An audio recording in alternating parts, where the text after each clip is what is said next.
Assalamualaikum warahmatullahi wabarakatuh. Di sini kita akan memulai lagi pembahasan tentang pengantar ekonomi mikro. Sebelum kita memasuki materi pertanyaan dan jawaban yang saya akan jelaskan, saya di sini akan memperkenalkan diri saya dulu, yaitu nama saya Nini Jaini dari semester 1 dari Fakultas TIMI Samarinda. Baik, kita akan memasuki materi.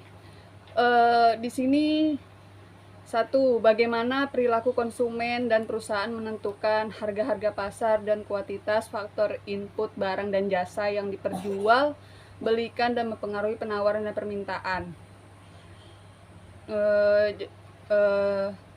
Perilaku konsumen dan perusahaan menentukan harga pasar dan kuantitas faktor input dan jasa diperjual dan mempengaruhi penawaran dan permintaan, yaitu dengan cara mempelajari ekonomi mikro. Di sini juga ekonomi mikro itu adalah salah satu cabang ilmu ekonomi teori. Ilmu ekonomi mikro ini mempelajari tentang biaya kegiatan produksi. Oleh sebab itu, ilmu ekonomi mikro ini saling disebut juga dengan ekonomi biaya. Yang kedua, apa yang dimaksud dengan ceteris paribus dalam ilmu ekonomi mikro? Di sini ceteris paribus itu adalah frasa Latin yang memiliki makna menahan hal-hal lain tetap konstan dan sering diterjemahkan dalam kondisi yang menggambarkan suatu asumsi yang dimana faktor lain ini dianggap tidak berubah atau secara konstan. Asumsi ini juga bisa digunakan secara lantaran secara realitas seluruh variabel-variabel dan rumus atau formulasi yang berkaitan dengan ilmu ekonomi bisa selalu berubah-ubah. Yang ketiga, peran fungsi pemerintah di bidang ekonomi meliputi fungsi stabilisasi, fungsi alokasi, dan fungsi distribusi. Baik, di sini akan saya jelaskan fungsi yang tersebut. 1. Fungsi alokasi. Fungsi alokasi itu adalah salah satu fungsi yang bertujuan untuk membagi anggaran untuk dialokasikan pada pembangunan atau pemerataan. Dalam fungsi ini juga anggaran negara harus terarah untuk memangkas pengangguran dan inefisiensi sumber daya serta menambahkan daya perekonomian. Fungsi distribusi yaitu bertujuan juga untuk menyalurkan dana kepada masyarakat berdasarkan alokasi yang sudah ditetapkan dan diharapkan dalam kebijakan anggaran negara dan lebih teliti terhadap keadilan. Fungsi stabilisasi yaitu berguna juga membawa bahwa anggaran negara berfungsi untuk menjaga keseimbangan antara masyarakat melalui intervensi untuk mencegah terjadinya inflasi. Yang keempat, apa dampak positif ekonomi mikro bagi masyarakat pemerintah? Dampak positif ekonomi makro dan mikro itu bagi masyarakat pemerintah, yaitu bagi masyarakat ekonomi makro dan mikro berguna sebagai sumber informasi dan bahan untuk mengambil keputusan bisnis. Sedangkan bagi pemerintah, ekonomi makro dan mikro itu berguna untuk keberhasilan pemerintah dan perkembangan ekonomi nasional. Pembahasan di sini, ekonomi makro adalah ilmu ekonomi yang mempelajari ekonomi secara umum.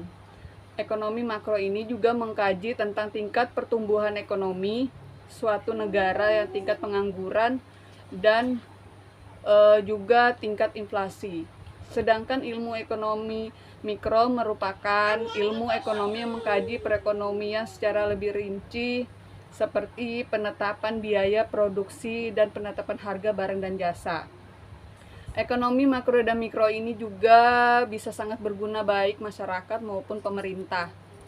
Jadi secara sederhana, apa yang dilakukan oleh pemerintah terkait kebijakan makroekonomi, maka akan sangat berpengaruh pada mikroekonomi. Yang kelima, apa yang dimaksud dengan sistem capital inflow, capital outflow, dan capital flight? Jawabannya yaitu 1.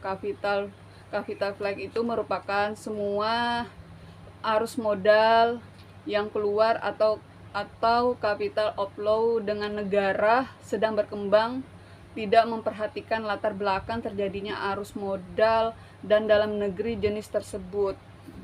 Capital outflow adalah juga berpindahan aset keluar suatu negara, arus